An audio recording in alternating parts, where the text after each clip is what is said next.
Tonight was the go-home show to the Royal Rumble, finally, at last. The Rumble is here. I'm about ready for the Rumble. I don't think I could take another one of these shows because they've done all they can do. Yeah, it's funny, coming out of Raw Monday night, I made the comment that after the Cody Rhodes CM Punk segment that closed the show, it actually got me more excited for the Rumble. And I like what they did there. Unfortunately, I can't really point to anything on this show tonight that got me any more excited for the Rumble than I was coming into it. It was one of those nights, but this was the go-home show, the final episode before the Royal Rumble. And we had Damian Priest in the main event, tagging with LA Knight against the Bloodline, Jacob Fatu and Tama Tonga, representing Bloodline 2.0. And it's good to see Damian Priest get some new life here on Friday night because, he had done all that he could do on Mondays, especially, with the Judgment Day. You had to get him as far away from them as possible. And so moving him over to a new show, fresh coat of paint, was the best possible thing they could do with him. And already he's in the main event, and already he's out there and he's picking up his first, big win here on SmackDown. And you already know I'm a big fan of Jacob Fatu. So the more we get of Jacob Fatu on these shows, I think that's a great thing. But they do this 50-50 shit sometimes where they'll give one person the win, but then they'll immediately have the heel, let's say, like tonight, it happened 2 different times, who loses in the match, immediately attack them to get their heat back. And, it'd be one thing to do it once, but they did it twice tonight. They did it in the main event, and they did it earlier in the show with the women as well.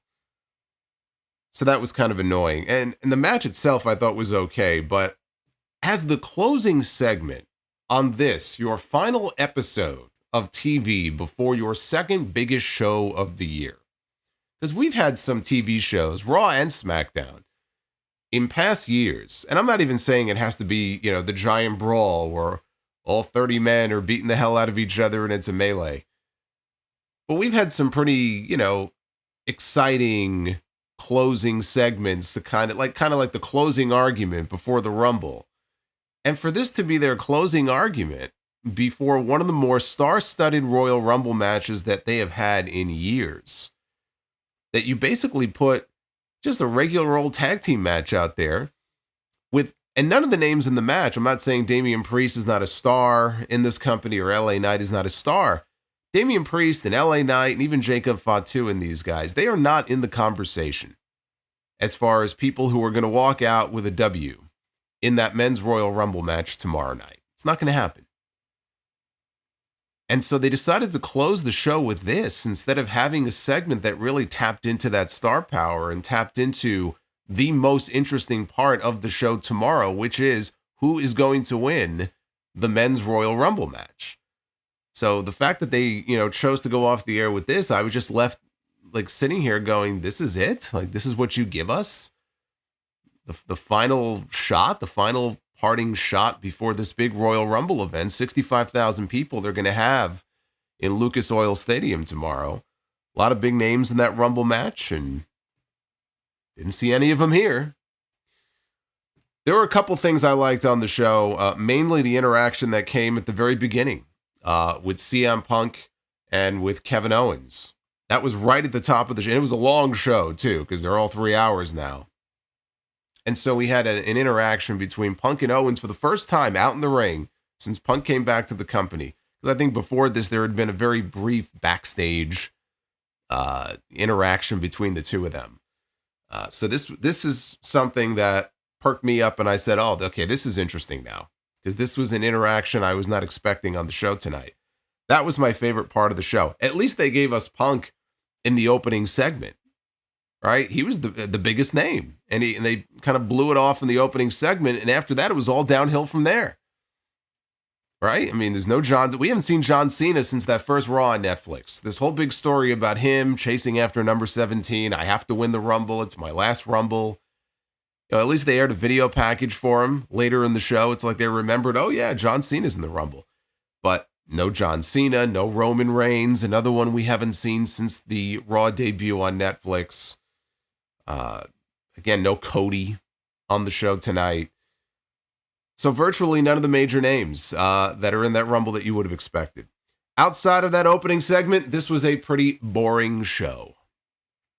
And as you could tell from other reviews that I've done this week, I am not shy to tell you when I think the show is fucking boring. And I'm sorry to say that was the case for a majority of this show tonight. Thankfully, it didn't ruin my excitement that I still have for the Rumble. I am looking forward to the Rumble tomorrow, but this show certainly did not do anything to get me any more excited, I can tell you that. But we're going to talk about it all here. This is your Friday Night Smackdown review for January 31st, 2025. I am the Solomonster here with you tonight. Like and subscribe. Super chats are open. Of course, tonight's the final night before the Rumble, so if you have any Rumble predictions of your own, Rumble questions, you can get them on in, and I'll be reading those here a little bit later on in the stream. And before I move ahead here, I also just wanted to take a moment to give a plug to a good friend of ours who may or may not be in the chat. I haven't checked, but many of you have heard me mention the name Steve Mello before. He is one of our mods here on the channel, but Steve has helped me a great deal in the past with artwork here on the channel. I do a lot of artwork myself these days for the channel. I would not be able to do what I do in terms of that artwork without him and without the help that he has shown me and provided me. So what you may not know is that he is also the man behind Comedy Portuguese on Instagram, which is a pretty popular Instagram account. And it is something that he has been doing for the past decade under the name Ben Fate. And Steve just started his own podcast by the same name, and episode 1 is up right now. And even though it's not a wrestling podcast, him and his first guest do talk wrestling, and they even give their Royal Rumble predictions. So you can check out Comedy Portuguese wherever you listen to your podcasts. You can let him know that I sent you. I'm sure he would appreciate it. So there you go.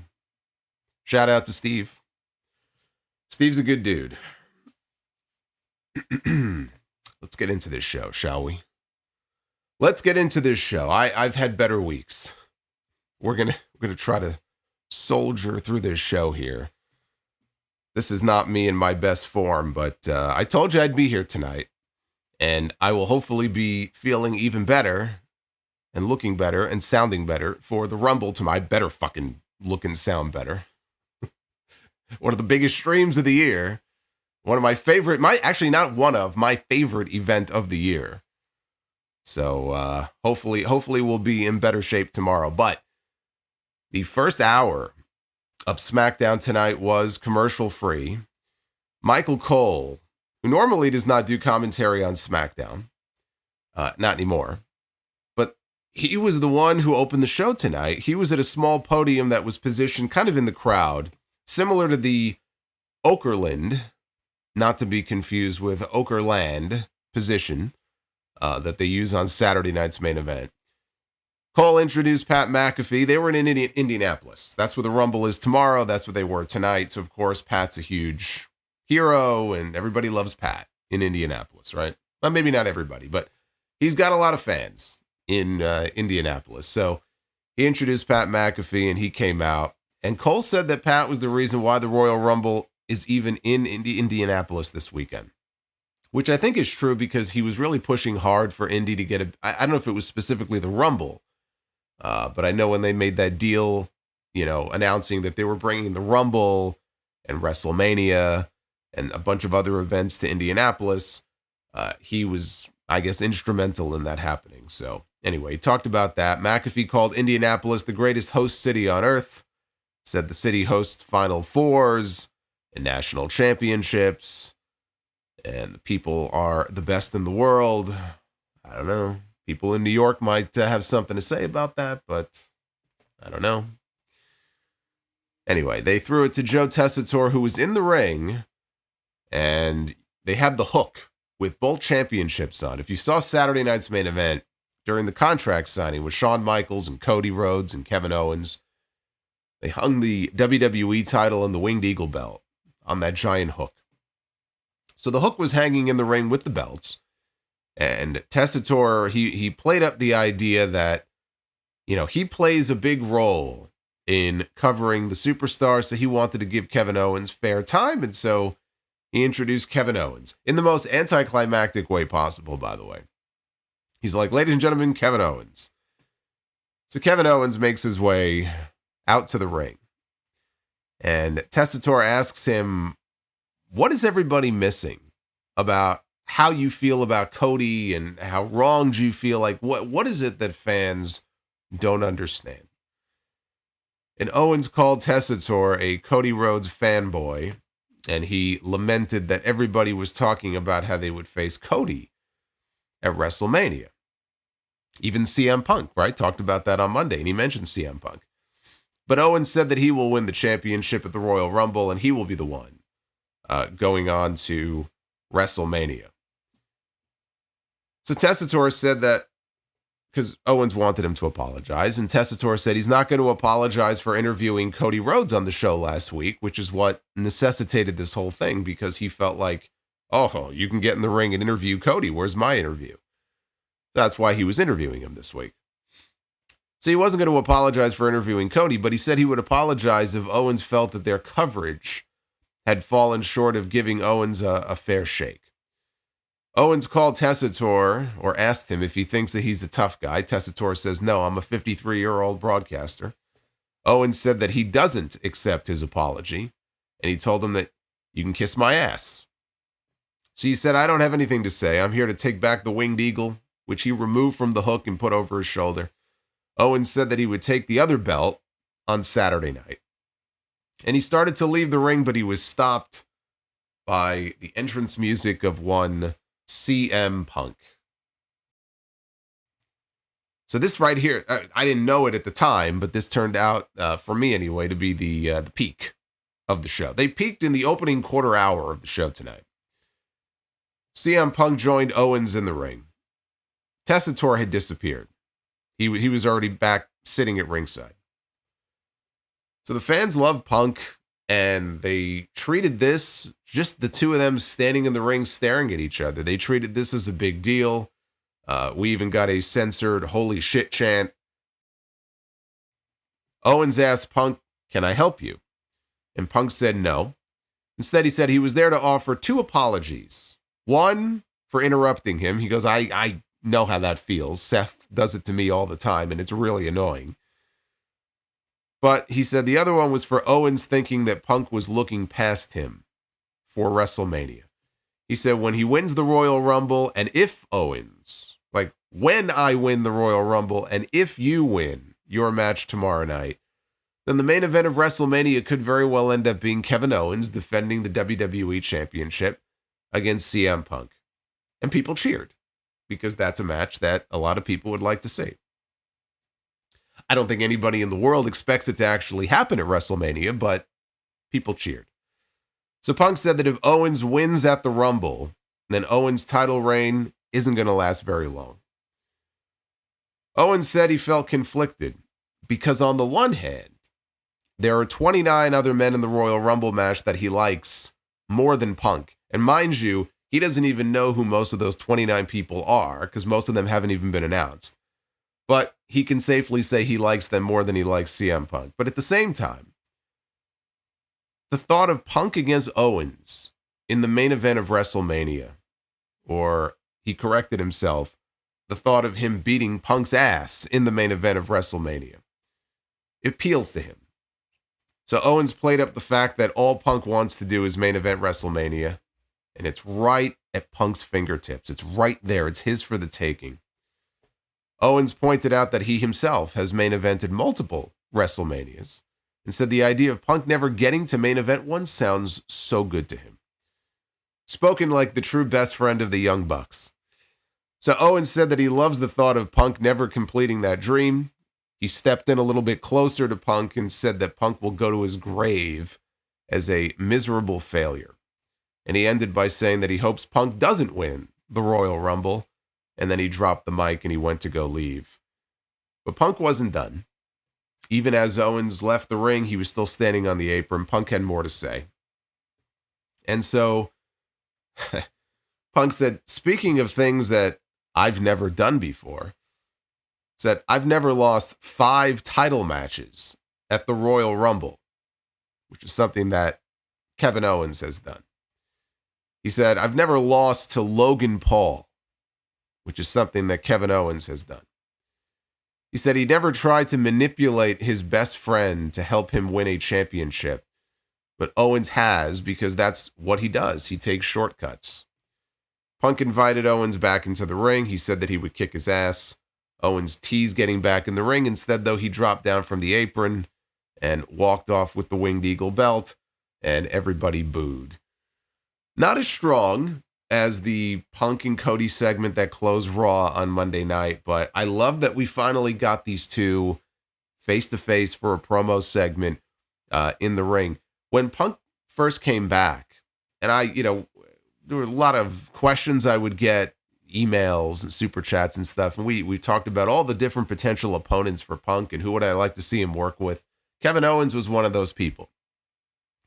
And it's not that I don't think that the two of them wouldn't go out there and have a great match. I'm sure they could, but it wasn't even so much for the match. It was more for segments like this. Two masters of the mic.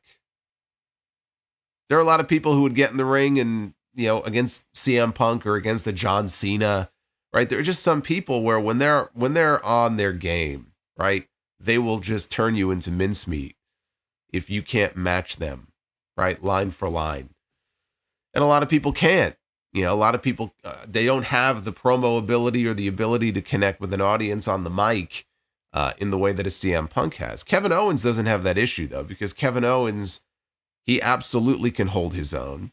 And Kevin Owens has a quality that CM Punk has. It's a quality that makes everything he says sound genuine. He doesn't sound fake or forced when he's out there. It doesn't sound like he's reading lines, right? You can look at him and listen to him speak, and he's got like this everyman quality about him, but it sounds like Kevin Owens, like that's who he is. And Punk is very much the same way. So I feel like the two of them, and you saw some of it tonight, but I feel like the two of them would play off each other so well. And of course, it also doesn't hurt that Kevin Owens does not really think that highly of CM Punk. He's had his issues with him many, many years ago in Ring of Honor. I mean, Punk has issues with a lot of people, but, Owens is somebody who has made it very clear he doesn't really like CM Punk. And so you can look at the look on his face as he's out there in the ring, and you can believe that the look on his face is reflective of how he may have really been feeling in that ring. Now, we don't know that, right? But just knowing that he probably doesn't really care much for this guy, right? He's a pro and he'll work with him, and I'm sure we'll get that match at some point. Yeah, I don't think he's not going to go to Triple H and go, I don't want to work with this guy. Especially not if he wants to, make money. Of course he'll work with him. But you can also sit here and go, well, maybe that look on his face may be a little more real than we think, right? Even just like wondering and thinking, just adds something to that segment. So I have no expectation that we're getting this match at WrestleMania, not in the least, but I do have hope that we will get this match and a proper program between these two this year at some point, because I think it has to happen. And between this segment and the closing segment with Cody on Monday, they've really gone hard, into the idea that CM Punk is the odds-on favorite to win this Royal Rumble. He's cut some strong promos, even the one with Jackie Redmond up in the crowd a few weeks ago when he tore into Hulk Hogan, right? He was cutting a promo on all the big names in the Rumble match. And then the segment with Cody, and now the segment with KO. He right now is being positioned as the favorite. And of all those big names that are in the Rumble match and that are in the discussions for potential winners, he's the one who's been appearing the most on TV. We haven't seen Roman Reigns. We haven't seen John Cena. If The Rock were to show up, right? Where's he been? He hasn't been around. Punk's been there more than all of them. So how is he not the favorite, going into the Rumble tomorrow night? And look, just because he's the favorite doesn't mean, well, then that must mean he's not winning. Cody Rhodes was the favorite, okay, going into the 2 Royal Rumbles that he won, and he did win them. So whether or not, someone's the favorite and you think, well, if everyone thinks they're going to win, they may swerve us. Well, they could. But CM Punk is certainly one of the top 3 names that you would look at and go, you could plug him easily into either championship match at WrestleMania and it would work. Look what they did on Monday night. They got a lot of people amped up and excited to see Cody and Punk. But you could do Cody, or rather you could do Punk and Gunther, right? I could see that match as well. Or even a scenario where maybe they turn it into a 3-way or something with Punk and Rollins and Gunther, right? But you could see either scenario is realistic. And the same thing with Roman and the same thing with Cena. So I like this. And unfortunately, there was nothing else on the show tonight that I would tell you I liked quite as much as I did this opening segment.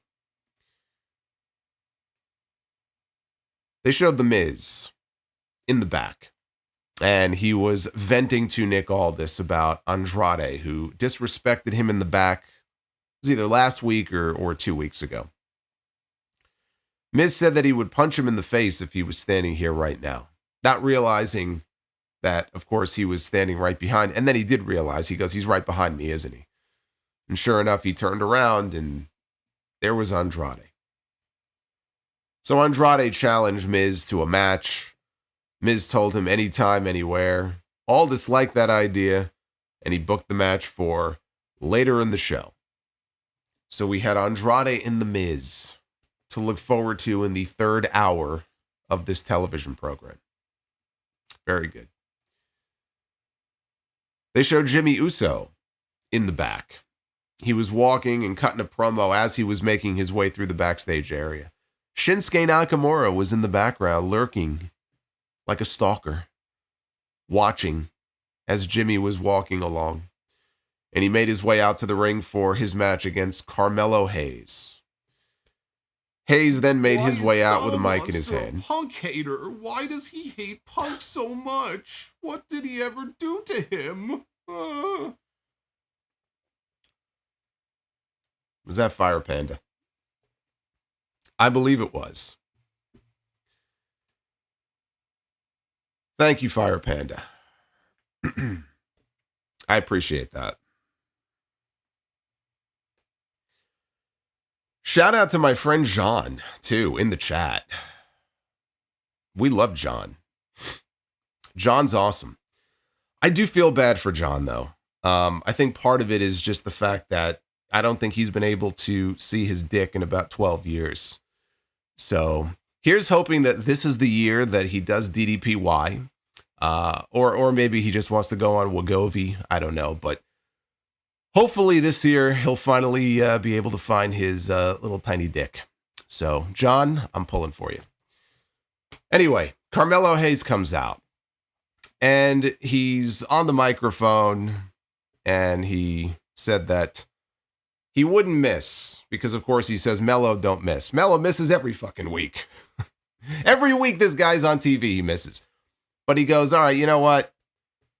He's not going to miss because his name isn't Tyrese Halliburton. And that got him some heat. Halliburton, of course, plays for the Indiana Pacers. And he was shown in the front row. He's a big wrestling fan. So, of course, insult the local sports team or the local sports star. And that's the easiest way to get heat on yourself. So that's what he did. Anyway, as far as the match goes, Jimmy went for a running hip attack. Melo moved out of the way. Jimmy came back with a pop-up Samoan drop for a 2 count.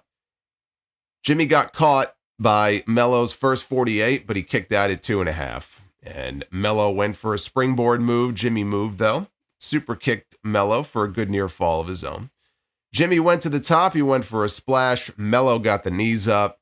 Rolled up Jimmy for a 2 count. Melo went to the top, hit a splash of his own for a near fall. Then he went back to the top, Jimmy cut him off with a kick, and Jimmy went for something. Melo countered into a roll-up. Jimmy kicked out. He rolled Melo up, and it looked like he had a handful of tights. And Jimmy Uso picks up the win.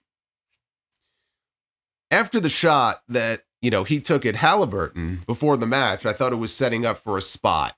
Late in the match, he was going to go over. And I think he did go over to him at one point, but nothing happened. He just sort of said something to him. But I thought it was leading to something. I thought it was leading to something either after the match or like the closing spot, for the match. And it never happened. Now, they did bring Halliburton out for a segment later in the show. I assume that's why. They wanted to save him for whatever they were going to do with him later. But, the match ended. I'm like, oh, okay, well, he insulted the guy in the front row, and the guy didn't do anything, so, all right. But the match itself, very clunky in spots. These two, I don't think, gelled very well together. And it's yet another loss for Melo, and I think it's time to have a conversation about Carmelo Hayes. Because, for a guy who goes around and he says that he don't miss, right? I am him. He is him. Melo don't miss. All he does is miss. This guy eats more L's than a guy who's just coming off of a hunger strike.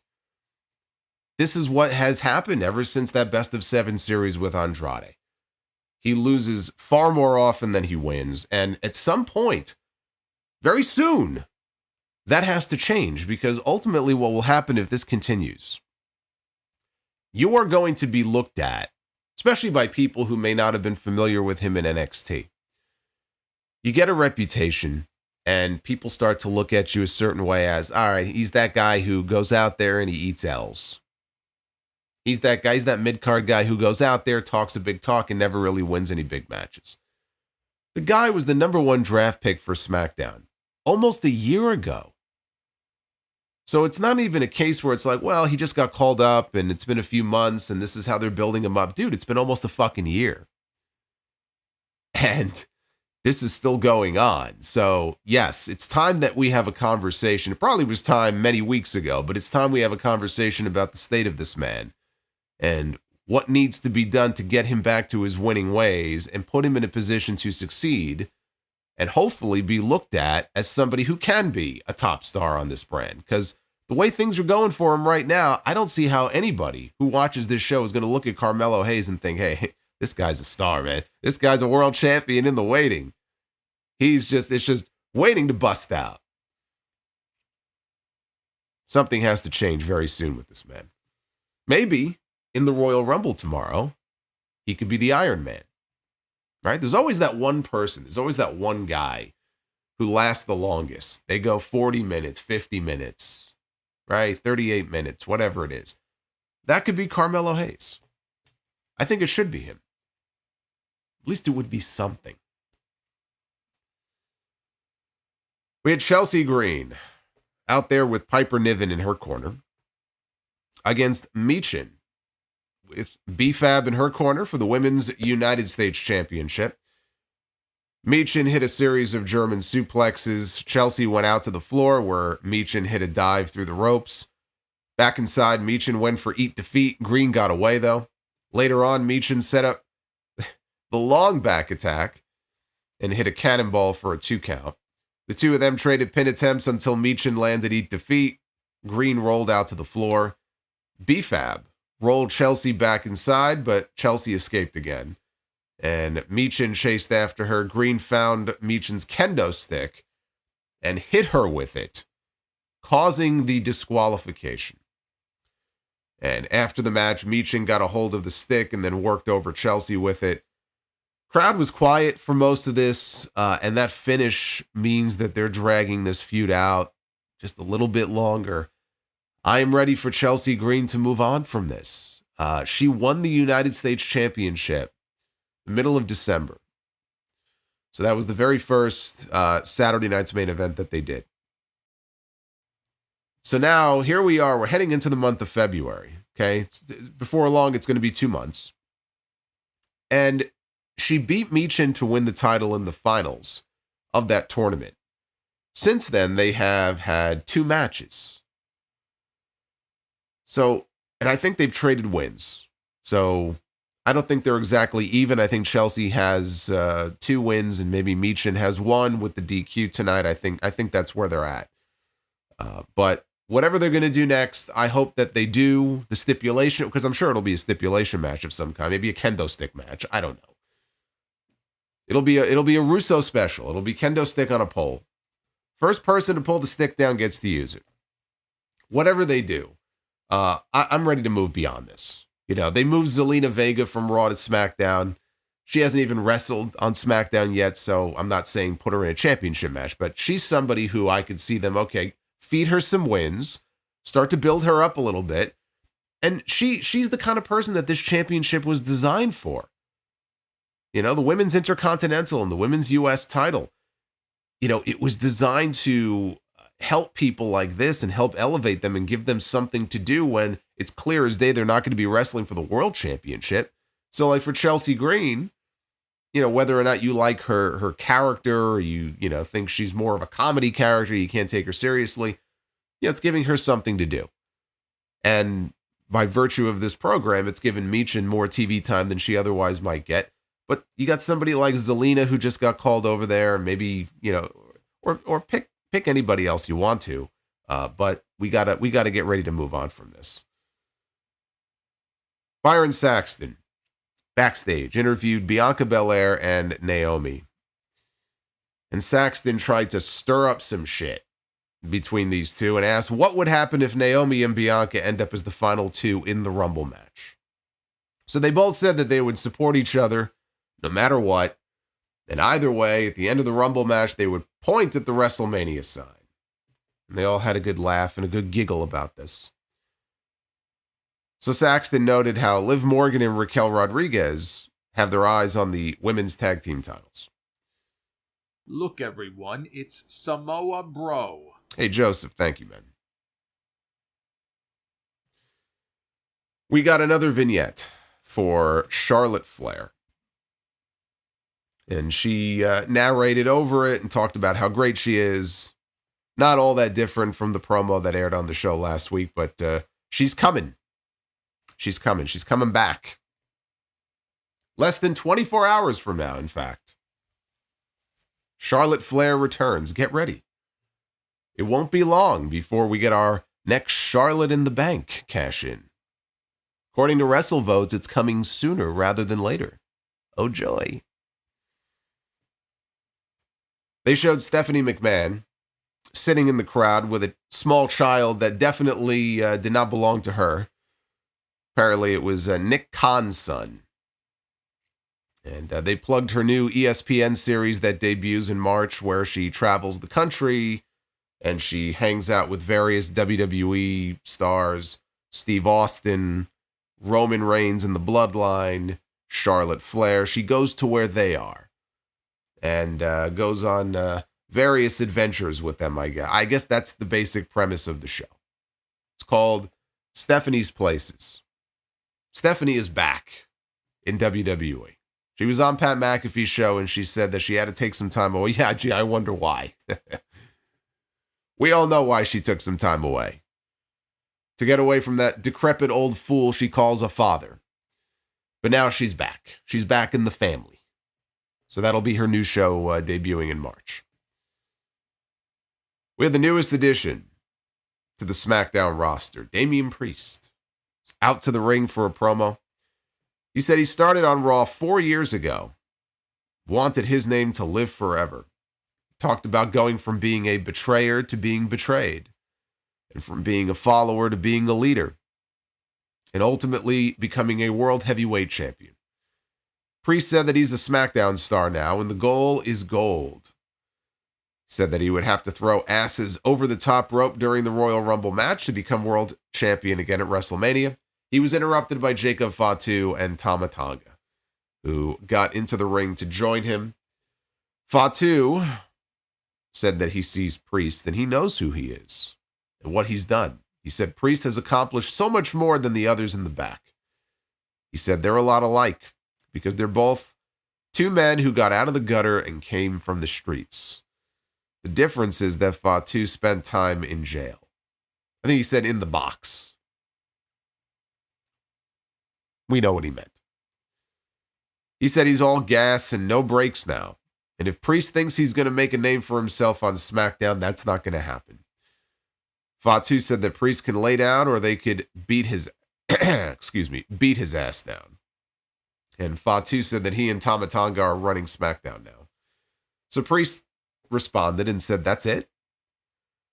Says, was that supposed to intimidate me? Priest told Fatu that he should know better because Fatu knows where he's from. Priest said Fatu is from the streets as well and asked why they were even talking at all. So he put Tama Tonga down with a kick, and Fatu just looks down at Tama Tonga and then slowly looks back up at Damian Priest with a smile. So the two start circling each other. We get a holy shit chant from the crowd. Two of them start brawling. Tama Tonga gets back up. So it was 2 against 1 until LA Knight's music hits. He runs down to the ring with the chair, hits Jacob in the back, but then knocks him out of the ring. And Knight challenged Fatu and Tama Tonga to go up against himself and Damian Priest later in the show. I'm down for a singles program with Damian Priest and Jacob Fatu. I don't think that ends well for Damian Priest, but I'm down for it if that's what they're building towards. And this is one of the reasons, again, why I wanted Priest off of Raw. Either Priest or Balor. But if they were going to keep the Judgment Day on Mondays, then you had to get Priest off that show. He had done all there was to do. World Heavyweight Champion. Countless battles with all the different members of the Judgment Day. What was left for him to do on that show? The roster on Monday night did not change so radically that it's like, well, the roster on Mondays looks so different now. He's got all these new opponents to work with. Not really. The show does not look radically different than it was before the transfer window. So getting him the hell away from them was the best thing they could have done with him. It's like I said before, it's like a fresh coat of paint. Now he's got a whole new roster of people to work with. Jacob Fatu could be right there at the top of the list, and I think that's perfectly fine. Also interesting from this segment, I thought I should point out, with Jacob Fatu making that comment about how me and Tama Tonga, we run SmackDown now. Very interesting. Leaving Solo Sikoa out of that conversation. And so what is that going to look like when Solo Sikoa ultimately comes back? I don't think we'll see Solo Sikoa in the Royal Rumble tomorrow, but we might.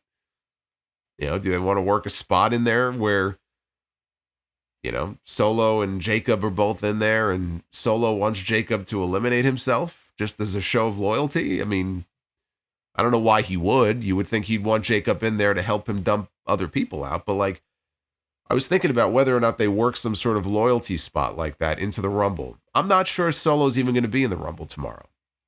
But when he eventually does resurface, that'll be interesting. In light of these comments and Jacob coming out of his shell, this is my show. We run this show now. You got to imagine that Solo's not going to be too fond of the way that he's speaking. Because I'm still looking ahead to WrestleMania thinking, okay, what does Jacob Fatu do? Yeah, I mean, you can do him against Roman Reigns. I'd love to see it. It doesn't feel like they're building to that, though. I think the WrestleMania match is Jacob Fatu against Solo Sikoa. We go from I love you, Solo, to I hate you, Solo. And they go one-on-one. That's the way things seem to be trending for him as far as WrestleMania goes. Now, backstage, the Motor City Machine Guns, they approached Santos Escobar, Elektra Lopez, Angel, and Humberto. Chris Sabin said that he knows Legado doesn't really care for them, and they're not too fond of them either. But we got a big 8-man tag team match tonight, and we're on the same side. So Escobar said the Guns have their shot at gold at the Rumble, whereas he has to win the Rumble to get a shot at the World Championship. Escobar said that they're still fighting for what they deserve, and Shelley said that they would have their backs tonight, and Berto said that they know how to handle their own business. And Angel said, look, if you guys win those tag team titles tomorrow, at the Royal Rumble, we are coming after you. And that led into the 8-man tag. It was the Motor City Machine Guns and Los Garza taking on DIY and Pretty Deadly. Elton Prince was working over Chris Sabin after a commercial break. Kit Wilson tagged in, and Sabin hit a double clothesline on both members of Pretty Deadly. Sabin reached for the hot tag to Alex Shelley, and the fans seemed to be into it until Angel Garza stole the tag. And I can't even call it a hot tag. It was more like a dead tag. Because, like, as soon as he stole the tag, like, the crowd just died. But they did come alive when he got in. And maybe like a minute later, he did the spot where he rips his pants off. So the fans cheered, right? Mostly the ladies. The ladies cheered for that. So Gargano tagged himself in. Things broke down. All 8 men were hitting big moves. There was a big moonsault from Angel out to the floor onto Pretty Deadly. Sabin tagged himself in, but Angel stopped Sabin from entering the ring. So, looks like they're not able to coexist, which was the whole story coming into this match. Can they coexist? The answer is no, they can't. So Los Garza starts yelling at Sabin. They leave ringside. They're backing away. And they're leaving the Motor City Machine Guns to fend for themselves. Ciampa, though, accidentally boots Elton John Elton Prince. He boots Elton Prince. That would have been more entertaining. Off the apron. Kit Wilson didn't like this. He drops down from the apron to go check on his partner. Meanwhile, Sabin then rolls up Ciampa and he picks up the win for the Machine Guns. So we got the expected drama between the Machine Guns and Los Garza, and the Guns getting a pre-Rumble win here on this show pretty much tells you, I think, how the 2 out of 3 falls match at the Rumble is going to go tomorrow, which I'm okay with, because when I did my predictions the other week, I picked DIY to retain. And there was certainly nothing done any differently on this show that would make me change my mind on that. So, fine with me. In the back, we had Jacob Fatu. You like that, huh? Elton John taking bumps now? Tony Khan's not going to like this very much, right? He just brought Elton John back for Collision, for the intro on Saturday nights, and now he's taking bumps on SmackDown. So he's not going to like this very much. It's like the Costco guys. That picture that went viral earlier today of them posing with the WWE Championship belt.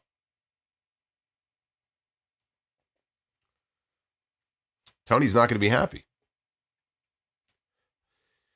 Anyway, Fatu and Tama Tonga, they were shown walking backstage when Tama looked over and he spotted the tag team titles. They were laying on top of one of those road cases, the equipment cases. And he walks over to them and he's staring at them like he's about to pick them up. DIY comes over and they quickly grab the belts. And Tama Tonga did his weird little mating call. And then DIY walked away.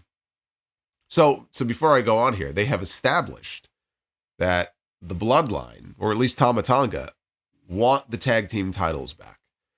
And I hope they don't get them back, because I honestly just don't see any need for that. They win the belts back, and then what? You know, like Jacob Fatu is clearly on the ascent. He doesn't need those tag team titles, right? I have no idea when Tonga Loa is going to be back. I mean, I'll ask Tonga Loa Superfan. I'm sure he'll give me the medical update, but Tonga Loa is out for a few more months, right? I don't think he's going to be back before Mania. So it's Tama Tonga and Jacob Fatu right now. There's no point in them going after the tag team titles right now, besides the fact they already had them. Right? They can be involved in other bigger things than the tag team titles. But I just think it would be counterproductive to the entire tag team division, because while I would not call what they're doing with the tag teams right now terribly exciting, at least they're doing something and trying to craft stories around them and around the titles with DIY and with the Machine Guns and the Street Profits and Pretty Deadly and Legado, right? You've got all of these teams, and the one common denominator is they're all going after the tag titles. It doesn't benefit them if the Bloodline gets the belts back and effectively holds them hostage. So I don't know what that was a tease for. I really don't. I assume it was put into the show for a reason, but I just really hope that they don't get their hands back on those belts. So DIY looked over and they spotted Pretty Deadly. And Ciampa wanted to know, what the hell was that out there? So Gargano said, the tag team title match at the Royal Rumble, it's the biggest match of our lives, right? They want to make sure that Pretty Deadly is still, on their side, and they're going to be there for them if they need them tomorrow. Elton Prince told Gargano and Ciampa, tomorrow night, you guys are on your own. And they left. So not only did they lose tonight, the tag team champions lost, but now they lost their cheat code for tomorrow in Pretty Deadly. So they have completely stacked the odds against the champions going into this 2 out of 3 falls match. All the more reason to not expect the title change in this match tomorrow night.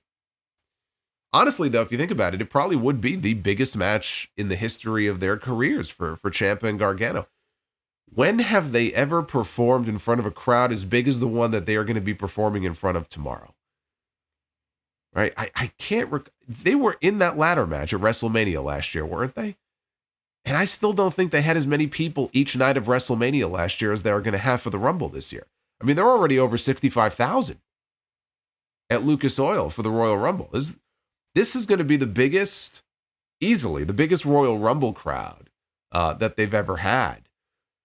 But that's going to be bigger than some WrestleMania crowds, because some of these stadiums, they'll get like upper 50s, 56, 57, 58,000. So this legitimately is going to be the biggest match of their career. And the same thing for the Machine Guns. I mean, when have they performed in front of a crowd this big? Never. And they've been around for a long time. So legitimately, it is going to be the biggest match in their careers. We go back to Michael Cole and Pat McAfee at their little podium in the crowd. And McAfee introduces Tyrese Halliburton, who joined them, and Halliburton said that he was excited to have the Rumble in his town. McAfee noted that the Pacers are playing the Hawks tomorrow at 5 o'clock. Royal Rumble starts at 6 Eastern. And he wondered if we would see Halliburton at the Rumble. Halliburton said that, the plan is to beat the Hawks and then show up at Lucas Oil. And that was it. That's all he did on the show. Then they aired footage of Michael Cole and Cody Rhodes crowd surfing at the Royal Rumble kickoff event earlier today. Yes, that is a real thing that happened. Cole's lucky these people didn't pick his pockets as they were body surfing him. So they aired a video package for the Cody Rhodes, Kevin Owens feud to build to the ladder match at the Royal Rumble tomorrow.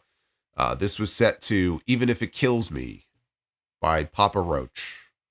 That was like me before I did the stream on Wednesday and before I came on here tonight. I said, I'm going to do these streams, even if it kills me. Actually, as far as song choices go, that was pretty good. They should have used that song for the Royal Rumble. Like, that should be the official Royal Rumble song. I know it's not a new song, but it's better than the one they went with. We had Naomi one-on-one with Liv Morgan. Not a lot of heat for this. Even when Naomi did her move where, how do I even describe this? So Naomi does this thing where she sort of springboards up, like she's in the corner and she springboards up and her opponent's face is just buried in her ass and she begins to shake her ass, right? She did that move to Liv Morgan. Didn't get the reaction you would expect it to get. So again, not a lot of heat here for this, at least not in the early going. Later on, Naomi hit a rear view and went for the split-legged moonsault. Raquel was out there in Liv's corner. She distracted Naomi. Morgan and Naomi, they traded pin attempts, and Naomi got the better of it, rolled Liv up for the win. After the match, Raquel attacked Bianca and Naomi, and Liv told her to stack them. So she did. And then Raquel powerbombed Liv onto both women. So look at what they did here, okay? They finally give Naomi a singles win. This was her first singles win on television since October. Naomi's had a lot of losses, okay? Not just to Nia Jax. She's lost a lot of matches. I mean, she's a tag team champion right now, and she didn't even win the titles. She's a sub for somebody who got injured, okay? So it's been tough times for Naomi. But then, after she wins this match here, which should be a big moment for her, they immediately negate it with the post-match beatdown. Because Liv and Raquel immediately come in and beat the crap out of these two women and leave them laying. Which renders this match here of little consequence. Because what does it really matter? I mean, I know what they're building towards. Obviously, they're building towards a tag team title match. But it's like, even when this woman wins, she still loses. But this right here, this was the definition of just 50-50. You know, like, all right, we'll give Naomi the win, but then we'll just lay her out when the match is over. It's like, okay, great. What did you really accomplish here? I do think that Liv and Raquel are probably getting those titles, but only when we get Jade Cargill back. Could be tomorrow, but whenever we get Jade back and we take that next step in that story, that will lead to those titles leaving Bianca and Naomi and going to whoever they're going to go to. And Liv and Raquel makes sense. Especially Liv lost her world championship. She needs something to do. She's not going after the Intercontinental title right now. I think she might eventually. But the tag team title's on Liv and Raquel. Why not? But again, only when Jade comes back, I don't see them dropping those belts. It's not like they're going to have a tag team title match and they're just going to lose them, you know, and that's going to be, it's just going to be like any other match. That drama has to play out first. Before we see those titles go anywhere. And I'm still in the camp that says Naomi. I know people were saying Bayley, people think it's Bianca. I'm still sticking with Naomi as the culprit in all this. Joe Tessitore and Wade Barrett were at their desk speaking, and they set up a video package that recapped the Jacob Fatu Braun Strowman match from Saturday night's main event. We had The Miz against Andrade. And this is, again, I'm sitting here and I'm like, it's hour number 3. And I'm watching The Miz against Andrade. Why is this show 3 hours? Especially the go-home show. That's the thing. Like, these 3-hour SmackDowns are tough. Okay, they're not good. But what makes it worse is when you have a go-home show. So you know you're not going to get any major developments, and it's really just one big advertisement for the PLE the next day. And now you're stretching out a 2-hour commercial basically for the Rumble into 3. And it's like, ugh. Like, it's even worse. So now it's hour 3, and I'm like, all right, let's see what we got here. And honestly, the match they had, it wasn't a bad match, but I'm sorry, when you have an otherwise boring SmackDown and you get to hour number 3, it's 10:15 or whatever it was, and I'm watching The Miz against Andrade, this is not a winner. I'm sorry. So Miz landed a flying head scissors early on, and the crowd cheered. Action spilled outside. Andrade followed with a springboard moonsault onto Miz on the floor. Show went to a commercial break. Come back from the break. Miz was in control. Why? Who cares? Andrade booted Miz in the face. Miz came back with a tilt-a-whirl DDT for a near fall. Miz went to the top. Andrade cut him off. And with the two of them on top, Andrade pulled him off with a Spanish fly, got a near fall out of it. And chants of "This is awesome" rang out through the crowd. You know, I am convinced that today's WWE audience, if someone took an 18-inch shit, like in the back, and they're so proud of it, they took a picture, like Jim Ross has told that story, that Brian Pillman once, like, he took the longest shit that you've ever seen. He was so proud of it. He took a picture of it and he sent it to Jim Ross, who I'm sure was just thrilled as can be when he saw this. But I'm convinced that if you did that and you threw that up on the screen, it would get chants of "This is awesome." Like that's how low the bar has been dropped. Andrade missed the moonsault attempt. Two of them traded roll-up attempts before Andrade caught Miz with his spinning back elbow, and that was enough to get him the win. And I like that because that spinning back elbow that he does, and he's been doing it since, he was, I don't know if he was really doing that much. I guess maybe he was when he was in WWE the first time. I only really noticed it as an effective finisher, even though he really wasn't using it as a finisher all the time in AEW, but like it looks devastating. It sounds great. It looks devastating. I wish he would use that as his finish. Forget the message, whatever that double underhook thing is that he does. Samoa Bro. Like I feel like this should be his finish. Yeah, but yeah, I stand corrected. Holy shit chants would actually be more appropriate for the example I just gave. I don't know how I didn't realize that. But I still think they would chant "This is awesome." But anyway, so yeah, I would love it if he starts using this a little more often as a finish. I've said the same thing about Sami Zayn and the Blue Thunder Bomb, which he used as a finish a few weeks ago, but then he went right back to the haluva kick. So, but I can't help but look at how Andrade and Carmelo Hayes are being used right now. And this goes to what I was saying about Hayes earlier in the review. You look at where they are now, and they are no better off than they were before they engaged in that best of seven series. Look where they are now. Look where they were then, and look where they are now. And tell me that series benefited them in any meaningful way. It should have, at least one of them, and it didn't. Because when that thing was over, LA Knight beat them both. And so LA Knight went on. I can't even say what they have LA Knight doing is any great shakes, but at least he's off doing some stuff with the bloodline, and he was in the main event tonight. But Andrade and Melo are just spinning their wheels. Melo gets more airtime than Andrade does. But as far as where you would expect them to be, I don't see how anybody who's really a fan of theirs could be happy about that. And if you're being honest with yourself, because if this was anybody else, any other promoter, any other booker, booking these people in this way on this show, the hellstorm that would be rained down upon them. I know some people don't want to do it because it's, Triple H and he can do no wrong, but you and I know that's bullshit.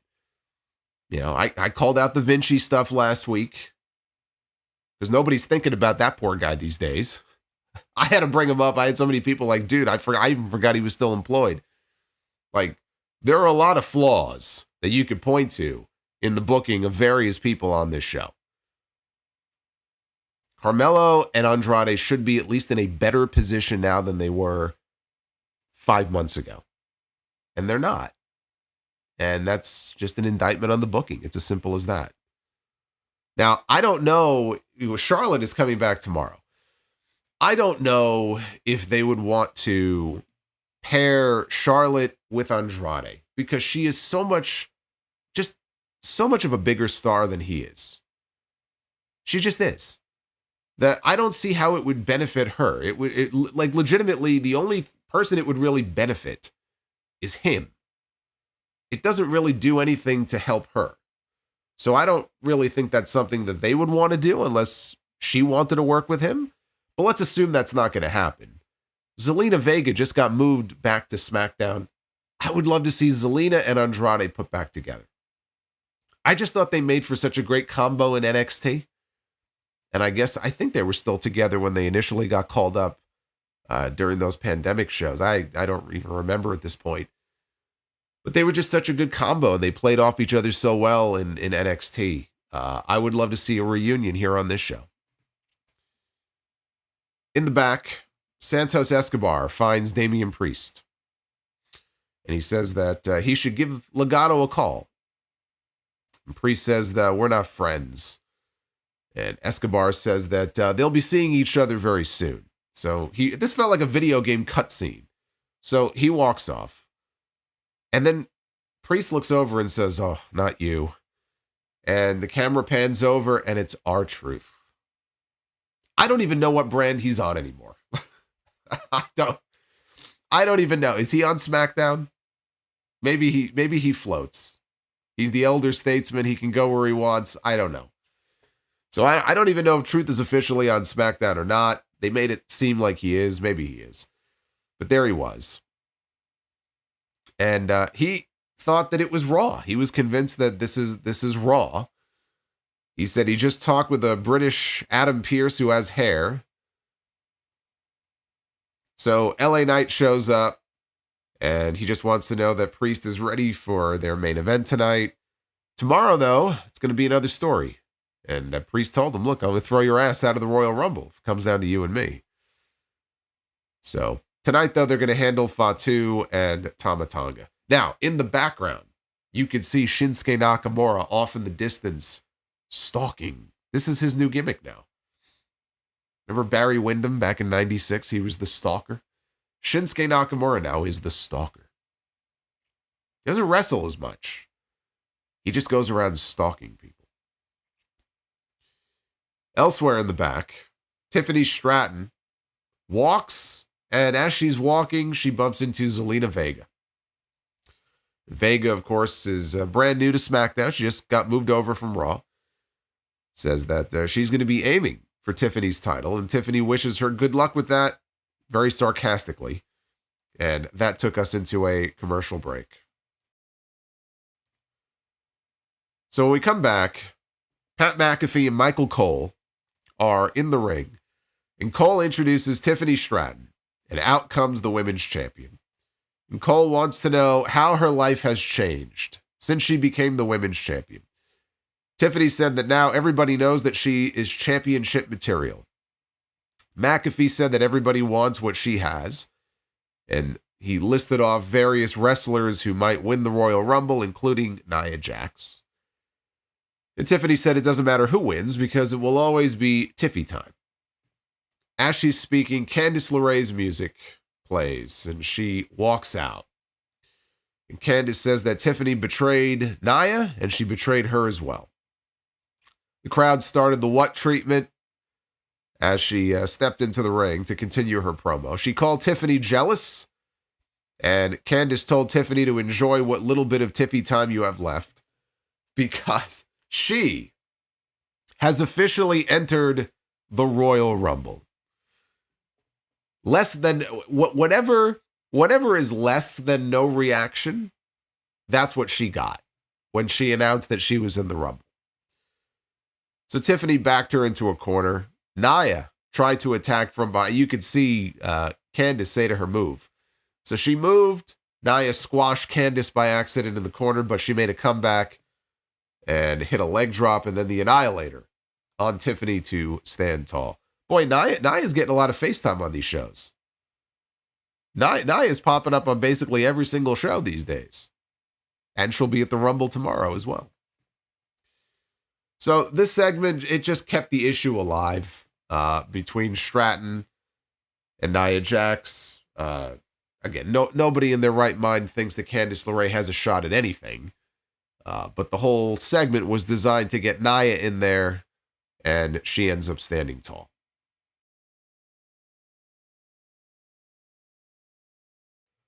Give me a second, guys.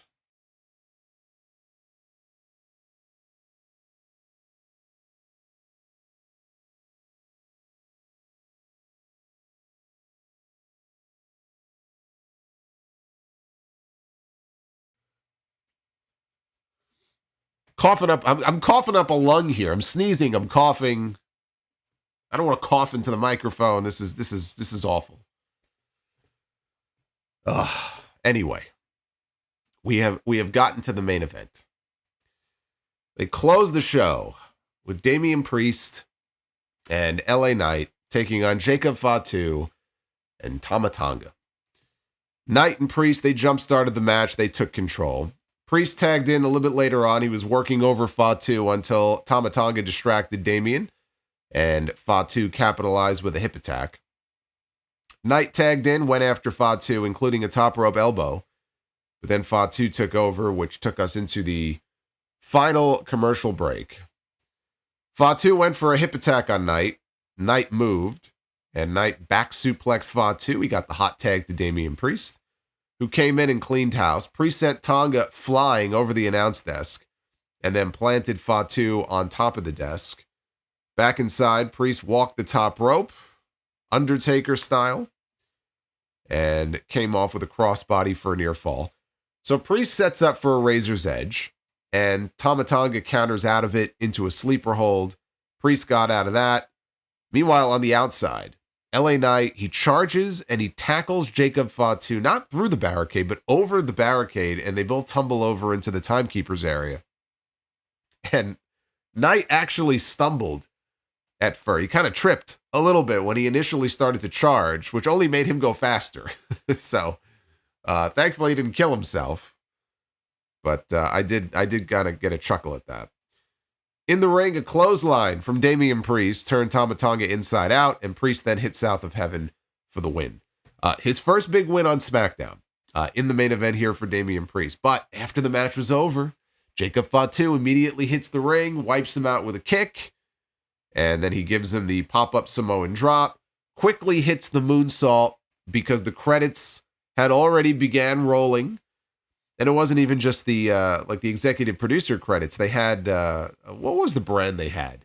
Some kind of hard cider was the sponsor on the mat tonight. So they had they have this boilerplate, like fine print they have to run on the bottom, drink responsibly and all that shit. So they're running all that shit on the screen.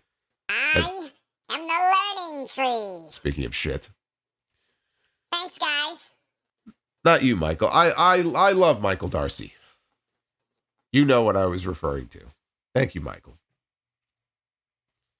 But Fatu got his moonsault in, and he was the one standing tall as the show went off the air. The match itself was fine. Honestly, it's standard tag team fare. You're not going to remember a fucking thing about this match in a week. It was a match. And it's a good spot for Damian Priest to be in, being in the main event, given that he is so new to the show.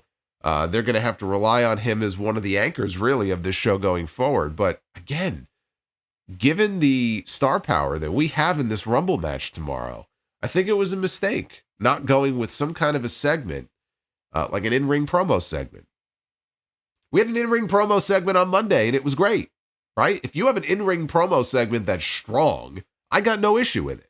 Doesn't have to be a match if you have something engaging, if you have something great that you can end the show with. Like, what a great way to end the show. Let's have at least some of those big names that are populating the Royal Rumble match, the men's Rumble match tomorrow, that we really haven't seen. We know they're in town because they're going to be on the fucking pay-per-view tomorrow. But let's get some of them on TV. Let's get some of them interacting with each other. And get people hyped up. Oh shit, like they're about to throw down. I can't wait to see these guys go at it tomorrow, right? You don't even have to have like a giant pull apart. I mean, you could, but something tied into that. So this is not the way that I would have ended the final show before the Rumble. I thought that was disappointing.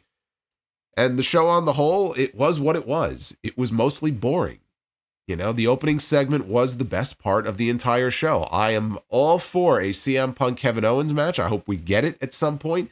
It ain't going to be at WrestleMania, but I do hope we get it. And Damian Priest, again, great spot for him to be in. But this was just one of those SmackDowns where it's like, you know what? I'm looking at the clock and I can't wait for it to be over. And part of it also is just that, again, I'm all tapped out on these shows hyping up the Rumble. Like, I'm ready for the Rumble already. Like, there's nothing else they can do to get me any more excited for the Rumble. So let's get to it. That's kind of my attitude. It's kind of like sometimes going into WrestleMania where they've done all they can do and you've got like one or two shows left and it's like, what's left for them to do? We've had every pull apart, every contract signing, every promo, everything's been said. you just get to that point where it's like it's filler. It's just like you got TV time to fill, but there's nothing left to do. And that was kind of the case tonight. I thought pretty boring on the whole. As far as the Royal Rumble, my picks are CM Punk and Bianca Belair. Those are my Rumble picks. What are yours? Let me know, because I'm going to go through your chats here in a second. But first, let's take a look at the Twitter poll. What did you think of SmackDown before the Rumble? 76% thumbs up, 24% thumbs down. Yeah, I don't think so. Well, that's one poll I disagree with. We will have to agree to disagree. That was not a 76% thumbs up show. See, yeah, again, with a go-home show, I look at it and I say, and I kind of looked at Raw this way because it was the final Raw, right? It wasn't technically the go-home, but if it leaves me more excited than I was going into it for the PLE that weekend, for me, right? For me, I am but one fan, then it was a success. Monday did that for me. Friday did not.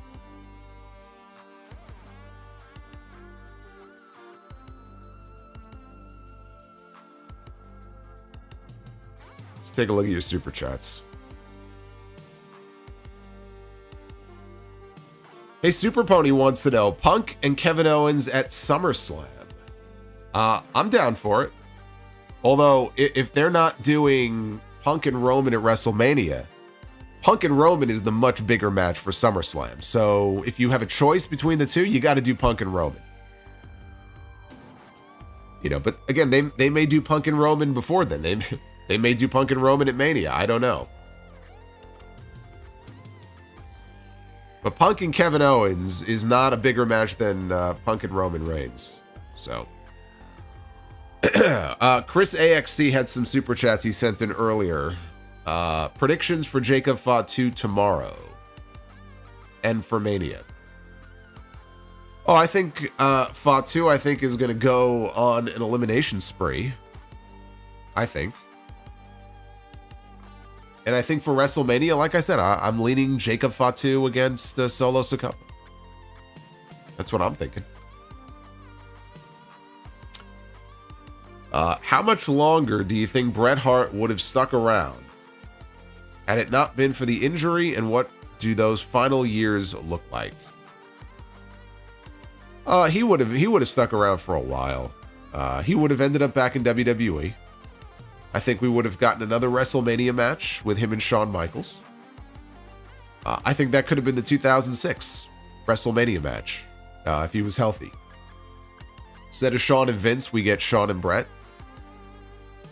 And probably, it's hard it's hard to say, but I think he would have stuck around until like,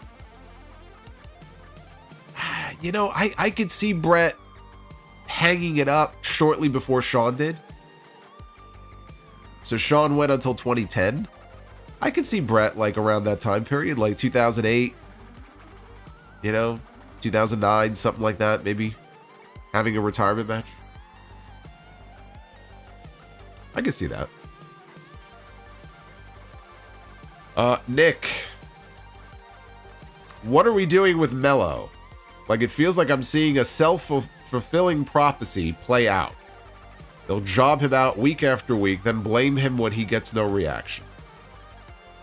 That's what you got to be worried about. You slot somebody at a certain level, you end up like Dolph Ziggler. I don't want to see him get Zigglered. The real CS, Melo's phrase is, he don't miss. Well, he's been missing a hell of a lot lately with him constantly losing. His booking makes me forget he was a first-round draft pick last year. Yeah, you would never know. Unless, without him gloating about it, you would never know. Real CS, he talks a big game but can't back it up. Triple H is fumbling him so far. Boots. Solomonster. In El Barrio, when you call someone a pendejo and put some stank on it, you know shit's going down. Yes, Damian Priest at one point during his promo did refer to Jacob Fatu as a pendejo.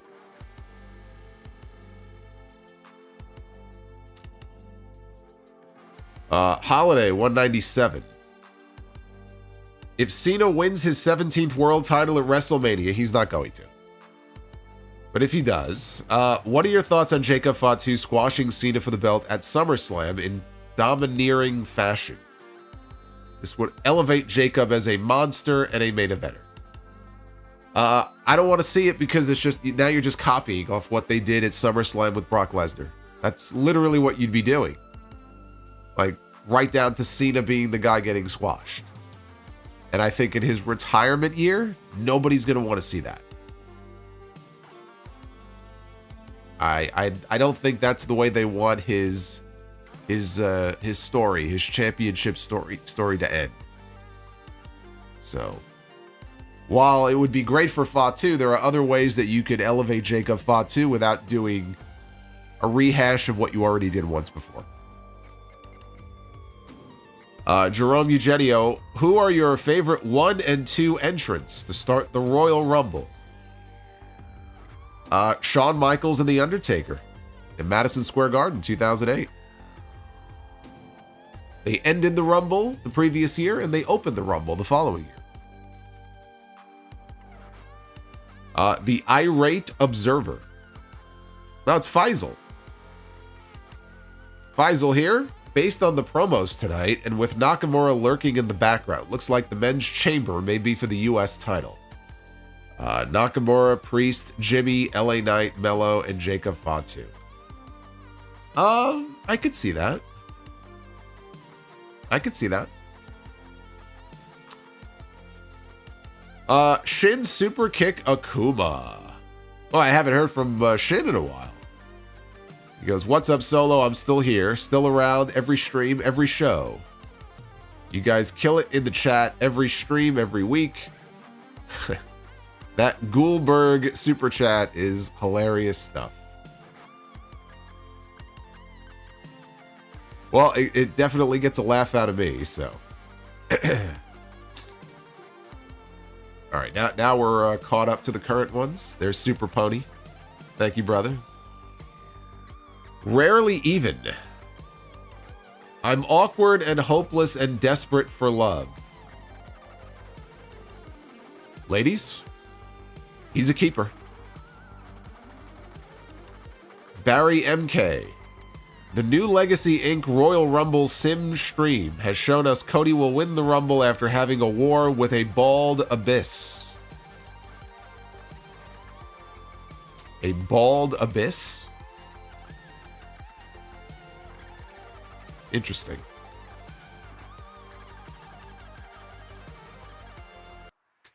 Joseph Stewart says, sad news to share. John Irwin, the original voice of He-Man, Prince Adam, and Beastman, has passed away at the age of 88. Rest in peace, John Irwin. Thank you for bringing He-Man to life. Yep, I was a big He-Man fan when I was a kid. He-Man was the shit. So, I'm sorry to hear that. 88, though, man. We should all be so lucky. Know a lot of people who don't make it anywhere close to 88. Ricky Cornflakes. Love the John Cena the John Cena hat. Now, this is what happens when you feel like complete shit and just didn't want to get out of bed all day. You're just like, fuck it. I'm gonna wear a hat.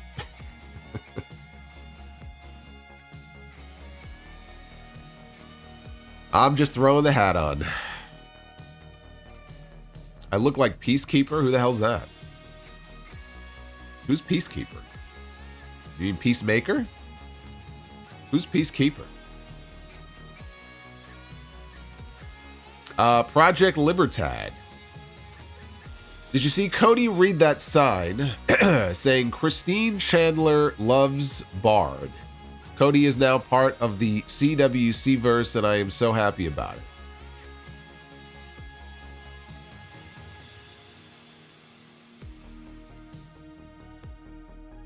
going to pretend like I understand what that means, and I'm going to say thank you, Project Libertad.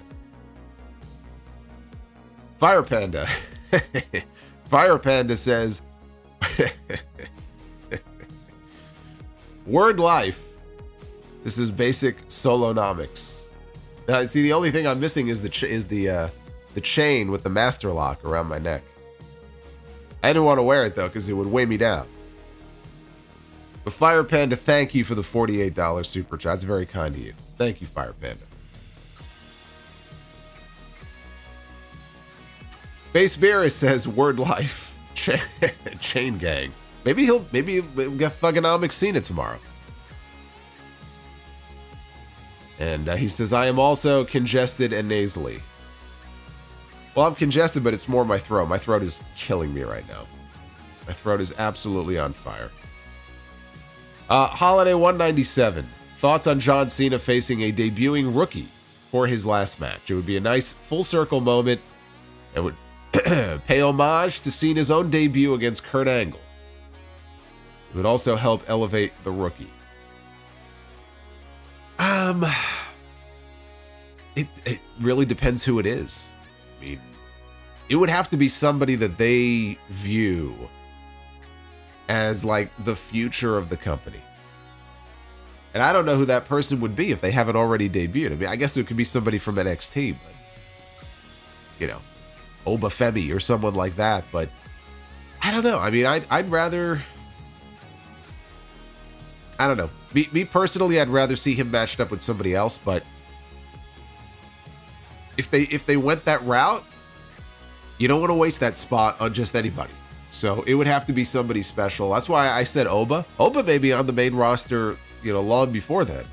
But Oba's not a rookie though. Like, that's what I mean. Like, if you called up somebody from NXT, they're not really a rookie. So like, what rookie would there even be? You know? I mean, who knows? I mean, there's an entire year to go. Maybe it's somebody that none of us are even aware of. Maybe it's somebody they haven't even recruited yet. But that's a dangerous thing, though, because you never know how those prospects are going to turn out.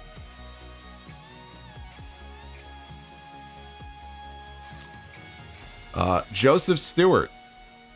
Do you see this happening? John Cena wins the Royal Rumble, wins the WWE title at WrestleMania. Dominic Mysterio wins Money in the Bank, and Dom cashes in on Cena winning the title. Do you think Dom should be the one to beat Cena for the title? No. And that's not going to happen.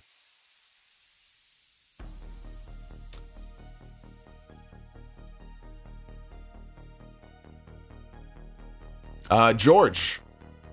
What does a nut say when it sneezes? Cashew. Very good. Very good. Well, if that's the case, then I guess I've busted my share of nuts today. Ragnarok. TGIF solo. Was at SmackDown and will be at my first Rumble tomorrow. That's very cool. I've been to a few Rumbles myself. They're always fun. P.S. I love Jacob, but they need to stop having Tama eat pins every week.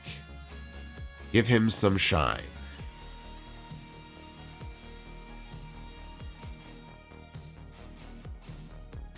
Thank you, brother. Dan Richards. Celebrating 20 months of channel membership. Remember when you used to ask, how would these shoes be without the blood? You mean shows. I was very confused when I read this initially. That's what it says. Look, it's right there on the screen. How would these shoes be without the bloodline? Unfortunately, we are getting our answer, and it's not positive. Well, what you're getting is them basically going back to basics and trying to build up a roster that can support this show when the bloodline isn't around. That's why they moved Damian Priest. Jacob Fatu now is, I mean, technically he's part of the bloodline stuff, but you know, they're going to have to build up new names to carry the show. Because Roman ain't going to be there. That's for damn sure. And the bloodline, honestly, the bloodline stuff, it jumped the shark a long time ago. So, You're right. This is what happens. This is what happens when you rely on one act for far too long. And you haven't done a good enough job of building up enough people on that show. And then the show expands and goes from 2 hours to 3 hours, even if it's only for a few months. That's what you're seeing right now. Super Pony. Does Randy cost KO and does Sammy get involved? I tend to think he does. And Sammy is not going to help Kevin Owens. Whether he comes out or not, he might, but he's not going to help him. And then I think Owens is going to eliminate Sammy from the Rumble. JDF VA celebrating 12 months of channel membership. Speaking of pointing, where is the WrestleMania sign to point at? Damn, I forgot about that. Well, we're not there yet anyway, because that doesn't start until after the Rumble. But yeah, I had forgotten about that. I don't know. I don't know if we'll have one. We'll see. We'll see. But it's not time for the sign yet anyway. So rarely even. If they want to make a star right away, and they're serious about this new era, Jordynne Grace should win the Rumble and throw out Charlotte last. I agree. That would be tremendous. And you know what? She would get a huge pop if she did. Fans would love that.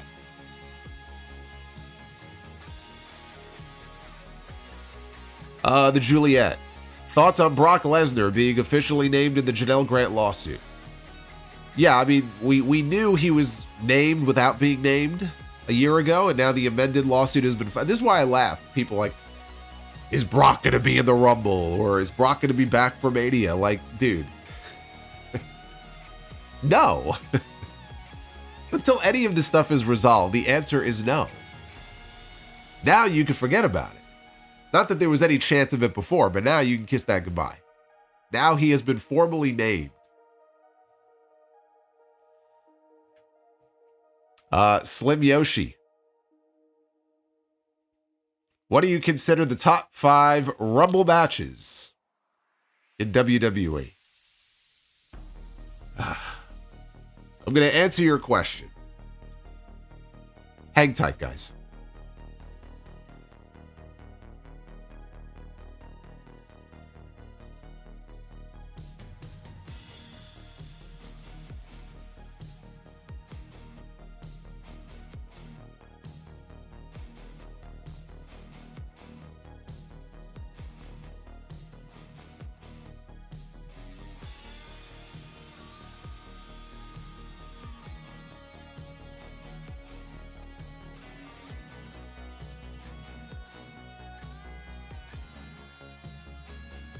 All right, Slim Yoshi.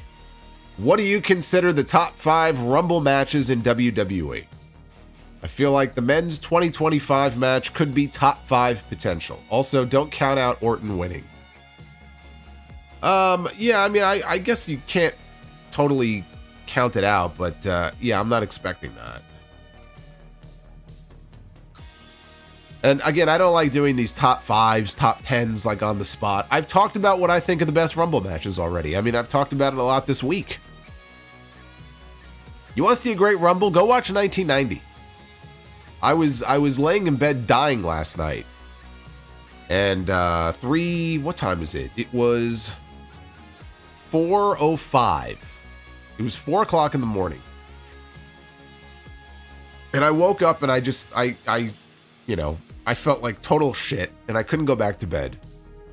So I brought up the Vault channel on YouTube and they uploaded the entire 1990 Royal Rumble match. It's a great fucking Rumble and a lot of big names in there too. So you want to watch a great Rumble match? 1990 is a great Royal Rumble match. But 1990, 92, 2005, 2001, and 2020. Those were all good ones that you should go check out.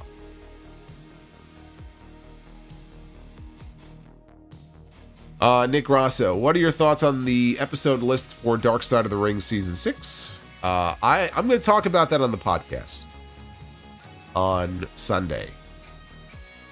If you remember, though, a lot of the suggestions, or I say a lot, but some of the suggestions I made on the like that I've made in the past, they did go with some of them, and a lot of the ones that were rumored a few weeks or a few months ago by Greg Oliver at Slam Wrestling, really all of them except Test turned out to be accurate. So it wasn't a total surprise. And there's one episode in particular, and I'll let you figure out which one it is, that I think is going to be the hardest to watch. If you look at the list, I think you know what it is. Nick says, what do you think about them pulling a Bret Hart and Steve Austin from 97 with Punk eliminating Rollins? The referees don't see it, so Rollins comes back in and throws Punk out. So then Rollins wins the Rumble? That works if the idea is to have Rollins... See, but that doesn't work, though. I was going to say, if Rollins beats Gunther sometime before Mania, like at the Chamber, and wins the title, Punk could then challenge Rollins for the title at WrestleMania. But if Rollins wins the Rumble, he gets the WrestleMania main event. So what are we doing then? Like, is Punk going to just be added to make it a three-way? Punk and Rollins and Gunther, it's like, eh. See, I don't like that. I'm not really a fan of that idea. It would kind of feel like Gunther is just tacked on, like when they did the Saturday Night's main event match, where it was Gunther, Priest, and Balor. I wouldn't do that as a WrestleMania match. I think anything Punk is going to be doing should probably just be, one-on-one.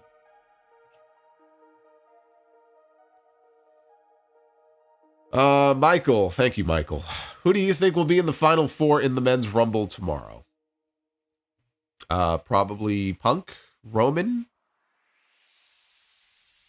I'm going to say Punk, Roman, Rollins, and McIntyre. King Chris, channel member for 22 months. What about Punk against Owens, night 1 for the Winged Eagle? Kevin's ego.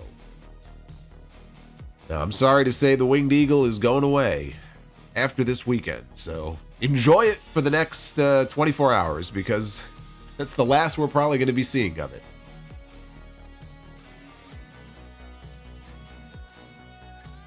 What about Cena? Cena gets eliminated by Logan Paul. There he is, Tonga Loa Superfan. I gotta say, I'm impressed with how tight-lipped WWE is with the Royal Rumble. There has been zero mention of Tonga Loa returning, or let alone winning the Royal Rumble. Gonna make that moment oh so much more special. Tonga Loa Superfan, you're starting to sound like a Bliss fan, where if Alexa Bliss doesn't show up in the Royal Rumble, I'm going to be concerned for his mental health. I don't want to be worried about you if you're expecting a Tonga Loa win tomorrow. The Juliet says, looks like 03 Cena and sounds like Meltzer. Do I sound like Meltzer? No, see, I don't say like and enough times. Looks like 03 Cena and sounds like Meltzer. Jeez.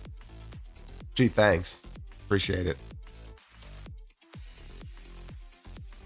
And Daniel Malcolm, celebrating 19 months of channel membership. Solo looking like a YN tonight.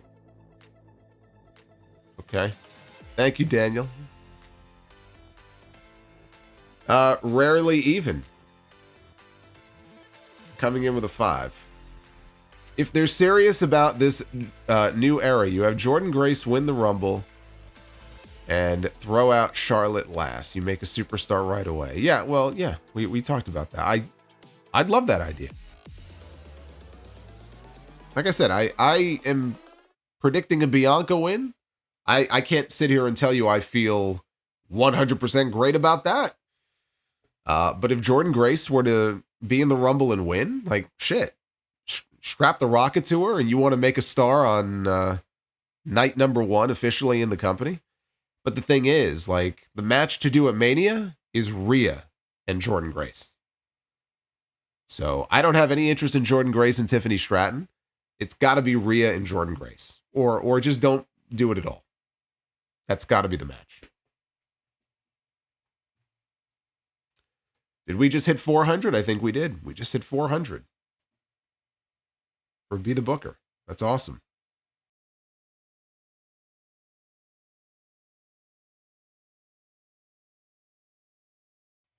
Thank you, guys. And again, I apologize. I'm not at my best right now. But Royal Rumble season is like one of the busiest times of year. And I kind of feel like if I'm not speaking and doing these shows, like I have a podcast on Sunday, that my voice will be even worse.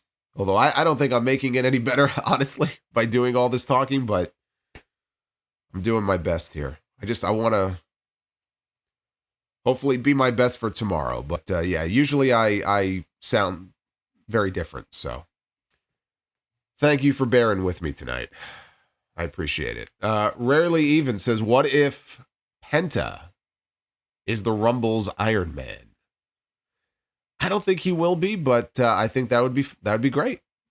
You know, I want him to go in there and have a strong performance. That doesn't mean he has to go 50 minutes, but you know, if he goes in there and lasts, you know, a good amount of time, even 20 or 30 minutes, and he eliminates a few people, maybe he eliminates Braun Breaker.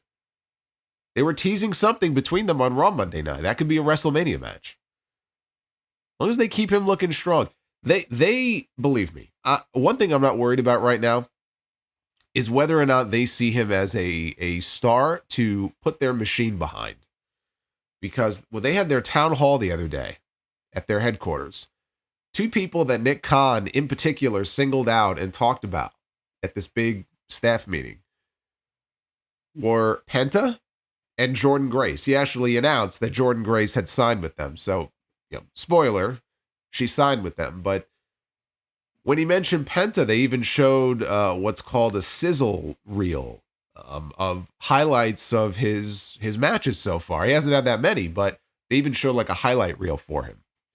Like, they obviously know what they have in him. They seem to know what they have in him. And so I'm confident that he's going to end up in a pretty damn good position.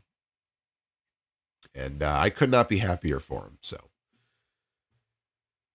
he deserves it because he's got superstar written all over him. Thankfully, it seems like they recognize that also. Let's be the Booker. Ladies and gentlemen, it is now time to be the Booker. This is your pre-Royal Rumble edition of Be the Booker.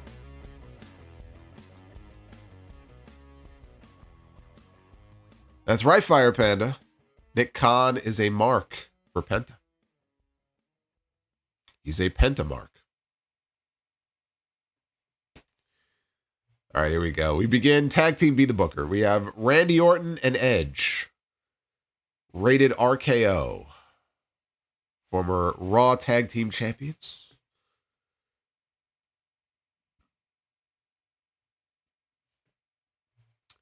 And they will be taking on the Rhodes brothers. Cody Rhodes and Goldust. Also, former Raw Tag Team Champions. As you can see here from this graphic. Cody on one side, Randy on the other. There you go. See, it's meant to be at some point. It's meant to be. All right, women's Be the Booker. We begin with Rhea Bloody Ripley, the women's world champion. There she is. No match this weekend, but she'll be watching that women's Rumble very closely. Because I predict whoever wins the women's Rumble is going after her. Unless Charlotte Flair wins, then we're all fucked.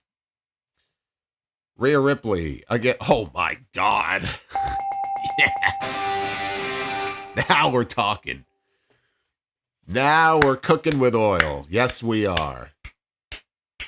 Yes, we are. Rhea Ripley against Jamie Hayter. There's a WrestleMania match. Maybe one day. Maybe one day. I'm going to give that 2 bells. I'm giving that 2 bells. That's what I'm doing. Maddie, control yourself, Maddie. Look at this. These drooling emojis in the chat. Take a cold shower, Maddie.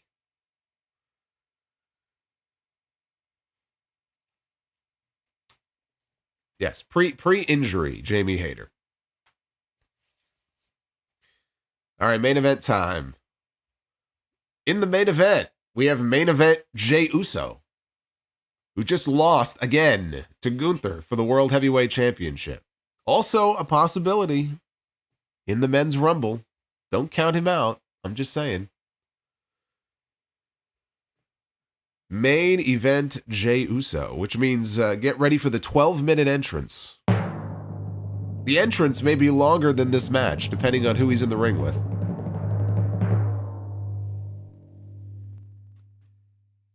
Jey Uso against Tommaso Ciampa.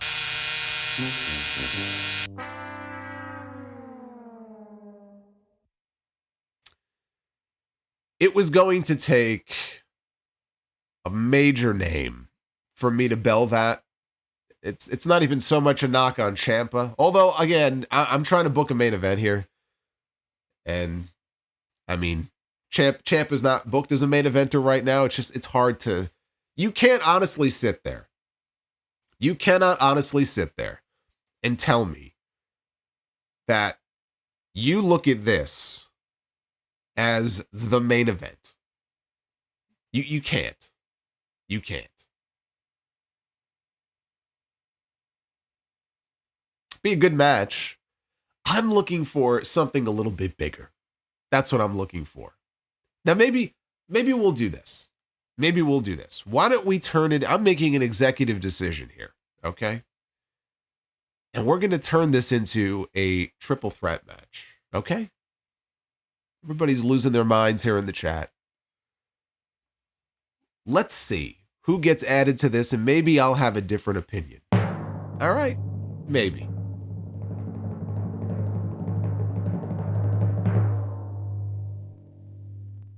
There you go. Bret the Hitman Hart, you got your bell.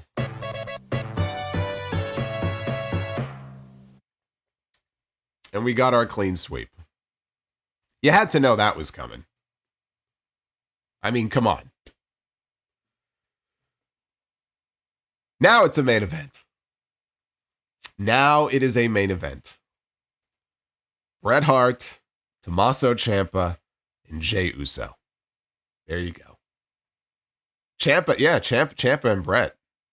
Damn. Clean sweep, baby. Just as the wrestling gods intended.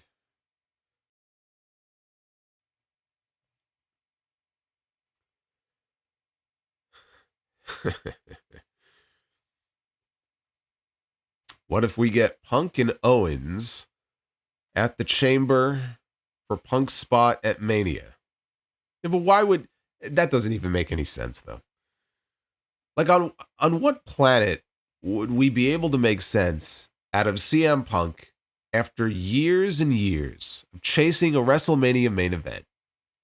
And after what happened to him with the injury in last year's Rumble, he finally wins the Royal Rumble, but then agrees to put his WrestleMania spot on the line against Kevin Owens? Like, that would take a major logic leap. I don't even think that I would be able to accept that. Steve, you don't have to worry. Bret Hart will never do the yeet chant, okay? You don't have to worry about that. Bret Hart is not going to yeet. as Jey Uso is yeeting, he will sweep his legs out from underneath him and twist him into a pretzel.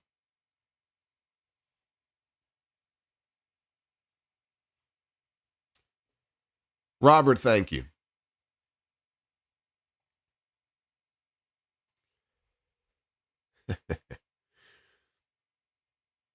Anyway.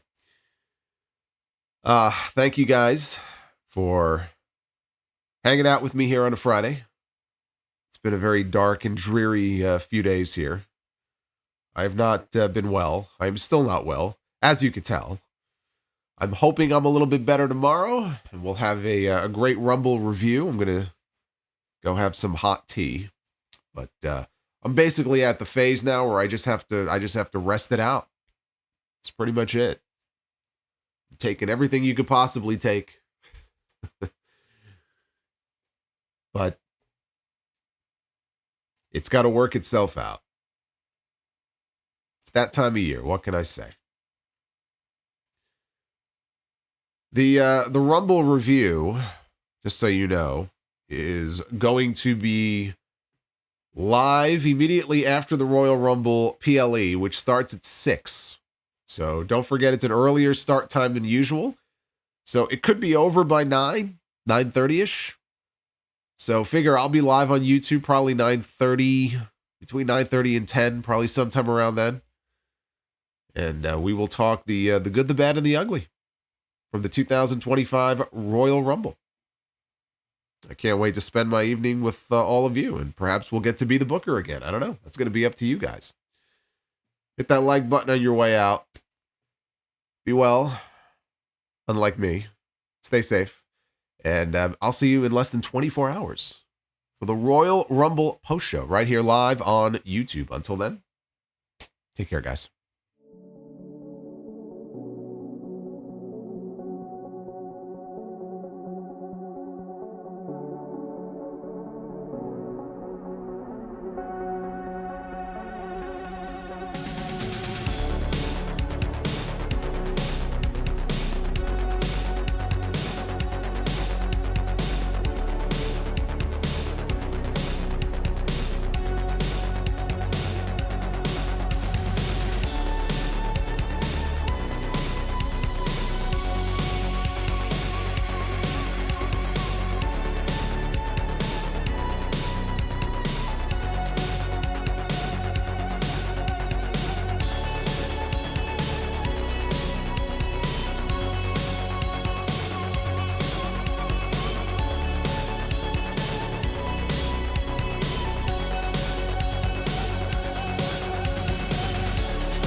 I do not look like the guy from Blue's Clues.